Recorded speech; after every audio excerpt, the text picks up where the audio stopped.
Hello friends, welcome back to my YouTube channel. तो आज का जो टॉपिक है वो हमारा ओबीजी का होने वाला है, एबनॉर्मल प्रेगनेंसी पे। तो ये आपका जो ओबीजी सेकंड है 7th सेमेस्टर का, जिसमें हम पढ़ने वाले हैं मल्टीपल प्रेगनेंसी। तो मैं आपको बता दूं कि जो ओबीजी फर्स्ट है उसमें हमारा कुछ बेसिक चीज़ें हैं, जैसे फीमेल रिप्रोडक्टिव सिस्टम, प्लेसेंटा के बारे में, लेबर स्टेज, प्रेगनेंसी और आफ्टर लेबर स्टेज। तो ये मतलब आफ्टर प्रेगनेंसी क्या होता है, तो सारी जो बेसिक चीज़ें हैं वो हमारे ओबीजी फर्स्ट में है, बट हम ओबीजी सेकंड स्टार्ट कर रहे हैं और कुछ कंडीशन के साथ, जिसमें हमारा है मल्टीपल प्रेगनेंसी। तो मल्टीपल प्रेगनेंसी होता कैसे है, क्यों हो रहा है और इसके पीछे रीज़न क्या है, क्या कारण है और इसका क्या मैनेजमेंट है, क्यों हमारा सिजेरियन सेक्शन से करवाया जाता है ऑपरेशन, बहुत सारे लोगों का डाउट भी होता है। तो ओबीजी के साथ साथ कुछ मतलब कि जो भी आप मतलब मल्टीपल प्रेगनेंसी में जानना चाहते हो वो सारा हमारा इस टॉपिक में कवर होने वाला है। तो मल्टीपल प्रेगनेंसी बेसिकली अगर बात करें तो होता क्या है, व्हेन द वन और मोर देन टू या फिर more than one fetus grow inside the mother womb और यूट्रस कॉल्ड मल्टीपल प्रेगनेंसी। कहने का मतलब है कि अगर एक से ज़्यादा fetus inside the uterus grow कर रहा है, डेवलप हो रहा है, तो उसको मल्टीपल प्रेगनेंसी कहते हैं। जैसे कई बार हम देखते भी हैं ट्विंस, जुड़वा बच्चे होना, कई बार 3 बच्चे भी होते हैं। तो ऐसा कुछ भी कंडीशन होता है तो उसको हम मल्टीपल प्रेगनेंसी। तो जो मल्टीपल प्रेगनेंसी है, मल्टीपल प्रेगनेंसी हमारे 2 टाइप्स के होते हैं, मोनोजाइगोटिक एंड डाइजाइगोटिक। मोनोजाइगोटिक और डाइजाइगोटिक जानने से पहले हम प्रेगनेंसी के नॉर्मल कंडीशन को जानेंगे कि नॉर्मल में प्रेगनेंसी होती कैसी है। जब एक ओवा और स्पर्म आपस में फर्टिलाइज्ड करते हैं, फर्टिलाइजेशन का प्रोसेस जब कंप्लीट होता है तो एक जाइगोट रेडी होता है और जाइगोट से एक फीटस रेडी होता है। बट वही कुछ कंडीशन जैसे ओवल्यूशन इंड्यूस्ड ड्रग्स, जैसे किसी को ओवल्यूशन की प्रॉब्लम है या कुछ लोग ओवल्यूशन के लिए ड्रग्स लेते हैं, तो उस मेडिसिन की वजह से और उस ड्रग की वजह से होता क्या है कि एक टाइम पे एक ही मेंस्ट्रुअल साइकिल में 2 ओवा प्रोड्यूस होते हैं और वो 2 ओवा जब अलग अलग 2 स्पर्म से फर्टिलाइज होते हैं तो उसको डाइजाइगोटिक मल्टीपल प्रेगनेंसी का बोलते हैं। डाइजाइगोटिक में आपको याद रखना है कि जो डाइजाइगोटिक यानी 2 जाइगोट बन रहे हैं वो आपके 2 डिफरेंट ओवा से और 2 डिफरेंट स्पर्म से बन रहे हैं। वही अगर मोनोजाइगोटिक की बात करें तो मोनोजाइगोटिक में एक ही ओवा और एक ही स्पर्म आपस में फर्टिलाइज होकर 2 जाइगोट बनाते हैं। इस कंडीशन में होता क्या है कि जो आपका जाइगोट बन रहा है वही जाइगोट आगे चल के कुछ कंडीशंस की वजह से वही जाइगोट डिवाइड होकर 2 जाइगोट बनाता है और वहाँ से 2 फीटस रेडी होते हैं। तो आपके ये दोनों टाइप्स हैं, जिसमें मोनोजाइगोटिक में एक ही ओवा एक ही स्पर्म रिस्पॉन्सिबल होता है 2 जाइगोट बनाने के लिए, और वही आपका डाइजाइगोटिक में क्या होता है कि 2 ओवा और 2 स्पर्म आपस में फर्टिलाइज होकर 2 जाइगोट और 2 फीटस को रेडी करते हैं। अब इन दोनों की वजह से होता है क्या है कि मोनोजाइगोटिक में एक ही ओवा एक ही स्पर्म है, इसकी वजह से जो फीटस रेडी होते हैं उनका जो सेक्स होता है वो सेम होता है। जबकि आपका जो डाइजाइगोटिक है उसमें 50% और 60% चांसेस होते हैं डिफरेंट सेक्स होने के, यानी दोनों जो फीटस हैं वो अपोजिट सेक्स के होंगे या फिर हो सकता है कि सेम भी हो। तो ये जो कंडीशन है डाइजाइगोटिक में, डिफरेंस जब पूछा जाता है तो डिफरेंस में हम यही बताते हैं कि मोनोजाइगोटिक में एक ही ओवा एक ही स्पर्म के हेल्प से आपका एक जाइगोट और एक फीटस रेडी हो रहा है, वही आपके डाइजाइगोटिक में 2 ओवा और 2 स्पर्म के हेल्प से 2 जाइगोट रेडी हो रहे हैं। आपका जो डाइजाइगोटिक है उसमें जो सेक्स है वो आपके डिफरेंट भी हो सकते हैं, सेम भी हो सकते हैं, पर मोनोजाइगोटिक में दोनों सेम होते हैं। अगर बात करें हम ग्राफ्टिंग की, स्किन ग्राफ्ट, तो स्किन ग्राफ्ट हम मोनोजाइगोटिक से ले सकते हैं, बट हमारा जो डाइजाइगोटिक है उसमें स्किन ग्राफ्टिंग नहीं ली जा सकती है। उसके अलावा अगर और पॉइंट्स की बात करें तो हमारा ब्लड ग्रुप क्रॉस मैचिंग की, तो मोनोजाइगोटिक में कोई नीड नहीं होता है दोनों के ब्लड क्रॉस मैच करने की, बट हमारा जो डाइजाइगोटिक है डिफरेंट सेक्स होने की वजह से और अलग अलग ओवा स्पर्म होने की वजह से इसमें हमारा ब्लड ग्रुप क्रॉस मैचिंग की नीड होती है। तो ये हमारा है मल्टीपल प्रेगनेंसी के टाइप्स। अब इसके जो मोनोजाइगोटिक है उसमें कुछ कंडीशंस है जिस पे डिपेंड करता है कि जो आपके 2 फीटस रेडी हो रहे हैं वहाँ पे 2 प्लेसेंटा कहाँ पे होंगे, 2 एम्ब्रियोटिक सेक कहाँ पे होंगे, कौन सा ऐसी कंडीशन है जिस कंडीशन में हमारा एक ही प्लेसेंटा से 2 फीटस जुड़े हुए हों। तो ये डिपेंड करता है आपके डेज पे, डिवीज़न पे, कि कितने दिन पे डिवीज़न हुआ है और उस डिवीज़न के अकॉर्डिंग हमारा 2 प्लेसेंटा या फिर 1 प्लेसेंटा रेडी होता है। तो आगे मैं आपको इसका जो ड्यूरेशन है उस ड्यूरेशन के साथ बता रही हूँ कि कैसे हमारा एक एमनियोटिक सेक और एक कोरियोनिक सेक कोरियन रेडी होता है। सो जो मोनोजाइगोटिक ट्विंस है वो हमारे डिपेंड करते हैं जो एक कोरियन और दो एमनियोटिक सेक। कोरियन जो होता है वो आपके प्लेसेंटा का आउटर पार्ट होता है, आउटर लेयर होती है, और एमनियोटिक जो सेक है वो एमनियन है, वो एमनियोटिक सेक का आगे जाकर एमनियोटिक सेक बनाती है। तो ये आपके अगर डिवीज़न जो है जाइगोट का डिवीज़न 72 आवर्स यानी 3 डेज़ के अंदर में हो रहा है तो क्या होगा, जो फीटस है वो पहला फीटस है उस फीटस का अपना कोरियन होगा, अपना एमनियन होगा। मीन्स कहने का मतलब है कि यहाँ पर दो प्लेसेंटा बनेंगे, दो एमनियोटिक सेक बनेगा, क्योंकि 72 आवर्स के अंदर में अगर डिवीज़न होता है तो दोनों फीटस का अपना एमनियन और अपना कैरियन होता है। कोरियन जो है वो आपका प्लेसेंटा का आगे जाके प्रोड्यूस करता है और वही आपका एमनियन आगे जाकर के एमनियोटिक सेक बनाता है।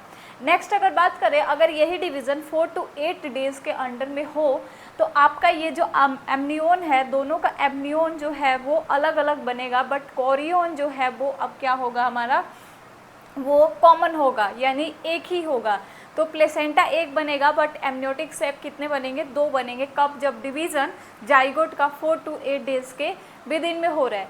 एंड नेक्स्ट बात करेंगे 8 to 14 डेज़। तो 8 to 14 डेज़ के अंडर में अगर आपका जो डिवीज़न है वो हो रहा है जाइगोट का, तो यहाँ पे एमनियोटिक सेक भी एक ही बनेगा। एक ही एमनियोटिक सेक में दो फीटस होंगे और एक ही प्लेसेंटा से अटैच्ड होंगे।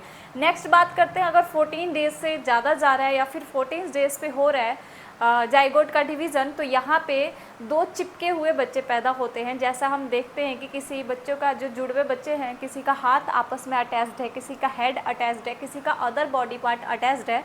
तो वो जो अटैच्ड वाली कंडीशन है वो होता है जब जाइगोट का डिवीज़न 40 डेज़ के बाद हो या फिर 14, क्योंकि 14 डेज़ तक हमारा जो बॉडी का कुछ पार्ट है वो हमारा ग्रो करने लगता है, डेवलप होने लगता है, और डेवलपमेंट के साथ ही वो आपस में वही पार्ट अटैच्ड हो जाता है। यानी एक एग्जांपल मैं आपको बताऊं कि अगर बच्चे का पैर उस टाइम पे डेवलप हो रहा है, या फिर पैर नहीं बात करते, हेड रीजन अगर डेवलप हो रहा है, तो वो हेड रीजन ही उस टाइम पे क्या होगा, आपस में दोनों बच्चे हेड रीजन चिपके हुए मिलेंगे। ऐसे बच्चे को वैसे कॉन्जॉइंट ट्विंस बोलते हैं, जो आपस में एक दूसरे से अटैच्ड होते हैं। तो ये डिपेंड करते हैं हमारे, ये सारे टाइप्स जो है वो आपके मोनोजाइगोटिक में है। तो मोनोजाइगोटिक में अगर 72 आवर्स पे हो रहा है तो दो प्लेसेंटा और दो एमनियोटिक सेक बनेगा, और इसको हम बोलते हैं DADC। डी मतलब di amniotic, di amnion and di chorion. यहाँ पे आपका DAMC di amnion and monochorion, और यहाँ पे आपका मोनो एमनियन और मोनोकोरियन, और यहाँ भी मोनो एमनियन और मोनोकैरियन। मोनो मतलब कि एक कैरियन है और एक एमनियन है। तो यहाँ पे जो लास्ट वाली कंडीशन है, यहाँ पे कॉन्जॉइंट ट्विंस पैदा होते हैं। कॉन्जॉइंट मतलब आपस में जुड़े हुए। अब इनके भी कुछ टाइप्स होते हैं, जैसे थोरेकोपैगस। थोरेकोपैगस में बात करें तो थोरेसिक एरिया जो है वो बच्चे का अटैच्ड होता है। उसके अलावा भी इसके अलावा भी डिपेंड करता है, जैसे कैरेनियोपैगस में बच्चे का हेड रीजन जो है आपस से अटैच होता है। तो ये भी कुछ कॉमन से टाइप्स हैं जो MCQ में पूछे जाते हैं, और इस MCQ में उस वर्ड से आपको आइडेंटिफाई करना होता है कि बच्चे का कौन सा पार्ट एक दूसरे से अटैच्ड है। यानी ये क्वेश्चन जो होता है वो आपके कॉन्जॉइंट ट्विन से होता है। तो यहाँ पे जो भी है वर्ड, उसको एक बार मैं जितने टाइप से वहाँ पे लिख देती हूँ। स्टॉप कर दो। तो कॉन्जॉइंट ट्विंस जो ये वर्ड है वो हमारे रीजन पे डिपेंड है, कौन सा बॉडी पार्ट अटैच्ड है आपस में। तो थोरेकोपैगस मतलब आपकी जो थैरेसिक कैविटी है, जो थोरेक्स वाला पार्ट है, वो थोरेक्स वाला पार्ट अगर अटैच्ड है तो उसके लिए जो वर्ड है वो थोरेकोपैगस यूज़ करते हैं। नेक्स्ट ओम्फेलोपैगस, इसमें कौन सा पार्ट जुड़ा होता है, हमारा एब्डोमेन वाला पार्ट आपस में अटैच्ड होता है कॉन्जॉइंट ट्विंस के। यहाँ पे हमारा थोरेक्स वाला पार्ट हो गया। पायोपैगस में दोनों ट्विंस के आपस में बटक्स वाला पार्ट अटैच्ड होता है। इस्चियोपैगस में हमारा पेल्विक बोन अटैच्ड होता है। क्रेनियोपैगस हेड रीजन आ गया। एंड्रेसिपैगस में हेड टू बटक तक पार्ट्स जो होते हैं आपस में अटैच्ड होते हैं। तो ये जो वर्ड है, ये वर्ड डिपेंड करता है कि कौन सा बॉडी पार्ट अटैच्ड है। थोरेक्स के लिए थोरेकोपेगस, क्रेनियो हेड रीजन के लिए क्रेनियोपेगस, हमारे पेल्विक बोन के लिए स्टियोपेगस, बटक के लिए पायोपेगस, और ऐसी पेगस में आपका हेड टू बटक वाला पार्ट पूरा अटैच्ड होता है। तो बहुत सारे ऐसे वीडियो वायरल्स होते हैं, बहुत सारे ऐसे रील्स बनाए जाते हैं जिसमें दो जुड़वे बच्चों को दिखाया जाता है जो आपस में अटैच्ड होते हैं। तो अगर इंसिडेंस रेट की मैं पर बात बताऊं तो इंसिडेंस ज़्यादा नाइजीरिया लोगों में देखा जाता है, नेग्रोज लोगों में देखा जाता है, वहाँ पे ज़्यादातर देखा गया है ये कंडीशन। तो इंसिडेंस में बताया गया है नेग्रोज का ही, और डिपेंड करता है हेरिडिटी पे, वन जनरेशन। तो मल्टीपल प्रेगनेंसी का जो इटियोलॉजी है, अगर इटियोलॉजी की बात करें तो यहाँ पे हमारे कुछ इटियोलॉजी दिए हुए हैं। जैसे हमारा है हेरिडिटी। हेरिडिटी में क्या होता है कि वन जनरेशन से अदर जनरेशन, अगर कोई ऐसा फैमिली हिस्ट्री रह चुका है हमारा, तो वो जनरेशन वाइज जनरेशन चलता रहता है, ट्विंस होने के रिस्क जो है, चांसेस जो है वो बढ़ जाते हैं। Next, advance age of mother. अगर मदर की एज ज़्यादा है, जैसे 30 to 35 के बीच में अगर वो प्रेगनेंसी कंसीव कर रही है, तो इंक्रीज हो जाता है रिस्क ऑफ ट्विंस के और मल्टीपल प्रेगनेंसी के। नेक्स्ट, अगर बात करें इंक्रीजिंग पैरिटी और ग्रेविडा। इंक्रीजिंग पैरिटी और ग्रेविडी का मतलब होता है कि जिसका जो पैरिटी और ग्रेविडा है वो 5 हो, यानी अगर जिसके 4-5 बच्चे हैं और उसके बाद वो प्रेगनेंसी कंसीव कर रहे हैं, तो increase the risk of multiple pregnancy. Next, अगर बात करें सुपर फिकंडेशन, उससे पहले आइट्रोजेनिक ड्रग्स। आइट्रोजेनिक ड्रग्स वो जैसे कि कुछ लोग गोनेडोट्रैपिंग थेरेपी लेते हैं और कुछ ओवुलेशन इंड्यूस ड्रग्स का यूज़ करते हैं ओवुलेशन के लिए। तो वैसे ओवुलेशन वाले जो लोग होते हैं उसमें एक ही मेंस्ट्रुएशन साइकिल के टाइम पे 2 ओवा प्रोड्यूस होने का चांसेस इंक्रीज़ हो जाता है, जिससे मल्टीपल प्रेगनेंसी का चांस इंक्रीज़ होता है। नेक्स्ट है हमारा सुपरफिकंडेशन और सुपरफिटेशन। सुपरफिकंडेशन और सुपरफिटेशन में क्या फ़र्क है कि सुपरफिकंडेशन जो है सेम टाइम पे, एट अ सेम टाइम और एक सेपरेट क्वाइटस एक्ट के थ्रू एक ही मेंस्ट्रुएशनल साइकिल पे 2 ओवा रिलीज होते हैं और वो 2 ओवा सेपरेट क्वाइटस एक्ट के थ्रू क्या होते हैं, फर्टिलाइज्ड होते हैं। बट अगर सुपरफिटेशन की बात करें तो सुपरफिटेशन के टाइम पे 2 अलग अलग मेंस्ट्रुएशन साइकिल के टाइम पे 2 ओवा प्रोड्यूस होते हैं और दोनों ओवा, यानी फर्स्ट ओवा से तो प्रेगनेंसी कंसीव हुई थी, सेकेंड ओवा नेक्स्ट मेंस्ट्रुएशन साइकिल में हुआ, और नेक्स्ट मेंस्ट्रुएशन साइकिल के टाइम पे 2 ओवा थे और दोनों ओवा क्या हो गए, फर्टिलाइज्ड हो गए। ठीक है, तो अगर ऐसा कुछ भी हो रहा है बॉडी में, सुपरफिटेशन और सुपरफिकंडेशन में यही डिफरेंस है कि सुपरफिकंडेशन में, सुपरफिटेशन दोनों में 2 ओवा रिलीज होते हैं बट वो अलग अलग साइकिल पे फर्टिलाइज्ड हो रहे हैं, और जो सुपरफिकंडेशन है सेम साइकिल पे फर्टिलाइज्ड हो रहा है और सेपरेट कोइटस एक्ट के थ्रू हो रहा है। तो ये, और नेक्स्ट हमारा है वेनिसिंग ट्विंस। वेनिसिंग ट्विंस में क्या होते हैं कि 2 फीटस तो रेडी हो जाते हैं, स्टार्टिंग में 2 फीटस रेडी होते हैं, पर अर्ली ही एक फीटस क्या होता है, डेथ हो जाती है एक फीटस की, और अंदर ही अंदर वो लेयर्स के साथ यूटेराइन लॉल्स और जो लिविंग हमारे फीटस हैं उनके बीच में मदर की बॉडी के दब, एक तो कंप्रेस्ड हो जाता है, सेकंड वो मदर की बॉडी में रीएब्जॉर्ब हो जाता है। ठीक है, जो भी वो मटेरियल्स थी, और अल्ट्रासाउंड लेटर जब हम बाद में अल्ट्रासाउंड करते हैं तो एक ही फीटस वहाँ पे शो होता है। तो ये हमारे कुछ इटियोलॉजी है, कॉजेज है जो मल्टीपल प्रेगनेंसी के चांसेस इंक्रीज़ कर देते हैं। वैसे अगर एग्जैक्ट कॉज पे जाए तो अभी तक कोई भी कॉजेज नहीं देखा गया है। ये हमारे कुछ रिस्क फैक्टर हैं, कुछ कॉजेज है जो इंक्रीज़ करते हैं रिस्क को, जो कि हमारे मल्टीपल प्रेगनेंसी के चांसेस को इंक्रीज़ करते हैं। उसके बाद हम कुछ क्लिनिकल फीचर्स देखते हैं कि मल्टीपल प्रेगनेंसी के बाद कौन कौन सी क्लिनिकल फीचर्स देखी जाती है। कुछ तो क्लिनिकल फीचर्स आपके नॉर्मल प्रेगनेंसी में जो होते हैं वही देखे जाते हैं, और बाकी कुछ ऐसे भी क्लिनिकल फीचर्स हैं जो हम मल्टीपल प्रेगनेंसी पे देखते हैं। वो ऊपर की तरफ मिलेगी, यूट्रस का साइज़ जो है वो बड़ा मिलेगा, एंड वेट गेन, फीमेल जो नॉर्मल वेट गेन था, ऑब्वियस ही बात है कि अगर फीटस ग्रो कर रहा है तो उसका भी कुछ वेट होगा, तो उसके साथ साथ जो मदर है उसका वेट गेन होने लगेगा, यूट्रस का साइज़ बढ़ने लगेगा, एब्डोमेन का साइज़ इंक्रीज़ होगा, और साइज़ इंक्रीज़ होगा तो ब्रेथलेसनेस, शॉर्टनेस ऑफ ब्रेथ जो प्रॉब्लम है वो देखने को मिलेगा। एंड बात करें मॉर्निंग सिकनेस, जो मदर्स मॉर्निंग के टाइम पे उठती हैं तो नोज़िया, वॉमिटिंग सा फील होना। अदर जो है वेट गेन, प्लाज्मा वॉल्यूम जो है वो मदर का इंक्रीज़ मिलेगा, रेड ब्लड सेल्स तो नॉर्मल होंगे बट जो प्लाज्मा वॉल्यूम है वो इंक्रीज़ मिलेगा, और उसकी वजह से फिजियोलॉजिकल अनीमिया भी देखी जा सकती है। इंक्रीज़ अल्फ़ा फीटोप्रोटीन, और उसके अलावा यूएसजी पे 2 साइन देखे जाते हैं, जिस एक साइन को देखा ट्विन पीक साइन के नाम से जाना जाता है, सेकंड लैम्डा साइन के नाम से देखा जाना जाता है। तो ये कुछ साइन और कुछ क्लिनिकल फीचर्स मल्टीपल प्रेगनेंसी वाले वोमेन में देखा जाता है, जो आपके नॉर्मल प्रेगनेंसी में भी देखा जाता है, वो सीन आपके मल्टीपल प्रेगनेंसी में भी देखने को मिलेगा। बाकी हम एब्डोमिनल एग्जामिनेशन जब करते हैं तो उस टाइम पे चेक की जाती है, जो गर्थ चेक करते हैं तो उस टाइम पे भी फील हो जाता है। अगर नेक्स्ट बात करें डायग्नोस्टिक इवैल्यूएशन में, तो हिस्ट्री लेंगे, और हिस्ट्री में क्या लेंगे, कोई फैमिली हिस्ट्री तो नहीं रह चुकी है ट्विंस की। अदर जो आपकी ओवुलेशन इंड्यूस ड्रग्स है उसके बारे में, मदर का एज जो है, और बाकी सारी चीज़ें जो बेसिकली लाइफ स्टाइल जो अदर चीज़ें हैं वो पूछेंगे। उसके बाद सिम्टम्स, जो symptoms morning sickness, uterus size, weight, fundal height, ये सारी चीज़ें सिम्टम्स में साइन में चेक कर लेंगे। जनरल एग्जामिनेशन में हम क्या करते हैं, जो प्री इक्लेम्पसिया या वेट गेन वगैरह होता है वो सारी चीज़ें इसमें देख लेंगे। यूएसजी में हम 2 साइन देखते हैं, एक तो आपका हो गया ट्विन पीक साइन और सेकंड आपका लैम्डा साइन।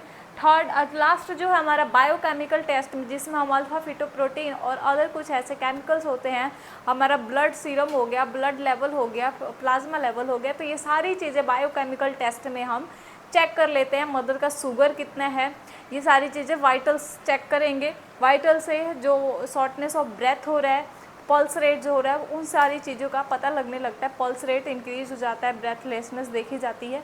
तो ये सारी चीज़ें जो हैं वो हम डायग्नोस्टिक इवैल्यूएशन में चेक करेंगे। कॉम्प्लिकेशन की बात करें तो कॉम्प्लिकेशन आपके 3 लेवल पे एंटीनेटल पे देखें तो एंटीपार्टम हेमरेज होने के भी चांसेस होते हैं, लेबर के टाइम पे भी इंट्रापार्टम होने के चांसेस होते हैं हेमरेज, एंड लास्ट आपका पोस्टपार्टम हेमरेज होने के भी चांसेस होते हैं, ब्लीडिंग होने के चांसेस होते हैं, प्रीटर्म बेबी होने के ज़्यादा रिस्क होते हैं। तो ये सारी कुछ कॉम्प्लिकेशन देखी जाती हैं मल्टीपल प्रेगनेंसी में। कई टाइम एक ट्विन जो होता है उसकी डेथ हो जाती है स्टार्टिंग में ही, बाद में पता नहीं लगता है, वो आपके यूट्राइन वॉल के बीच में और लिविंग फीटस के बीच में दब जाता है, कॉम्प्रेस हो जाता है, और कई बार मदर की बॉडी खुद भी रीअब्जॉर्ब कर लेती है। तो ये कॉम्प्लिकेशंस, इसके अलावा और भी बहुत सारे कॉम्प्लिकेशंस जो मल्टीपल प्रेगनेंसी में देखी जाती है, बट ये कुछ कॉमन से, मोस्ट कॉमन से कॉम्प्लिकेशन है जो हमें देखने को मिलता है।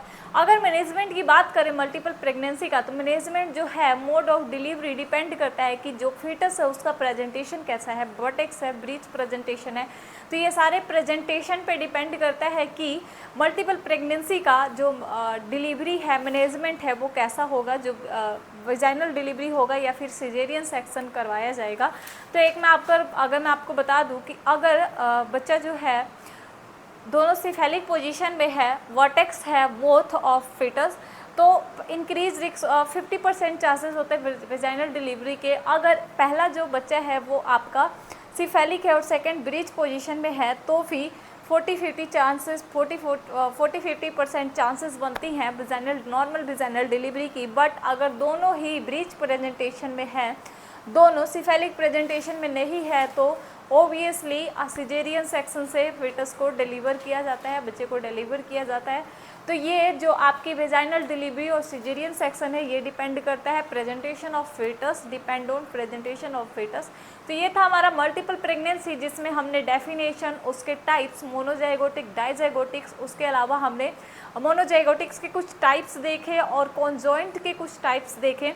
इसके अलावा हमने बात किया aetiology, causes of multiple pregnancy, clinical features, diagnostic evaluation, complication and management का। तो नेक्स्ट क्लासेस में मिलेंगे आपके साथ कुछ ऐसी एबनॉर्मल कंडीशन के साथ, में भी हो सकता है एक्टोपिक प्रेगनेंसी। तो नेक्स्ट वीडियो में देखेंगे हम एक्टोपिक प्रेगनेंसी और अदर जो भी कंडीशंस हैं। इसका अगर आपको जो भी नोट्स चाहिए, जो टॉपिक मैंने आपको क्लियर करवाया, जो भी पढ़ाया, अगर इसका नोट्स चाहिए आपको, तो मैं डिस्क्रिप्शन में लिंक डाल दूँगी, इंस्टाग्राम चैनल पे डाल दूँगी, उस पर आपको जो भी नोट्स होंगे वो प्रोवाइड हो जाएंगे। तो वो आप लिंक को ज़रूर देख लेना और वीडियो को सब्सक्राइब ज़रूर करना, लाइक ज़रूर करना, ताकि अदर्स की भी हेल्प हो सके। Thank you so much.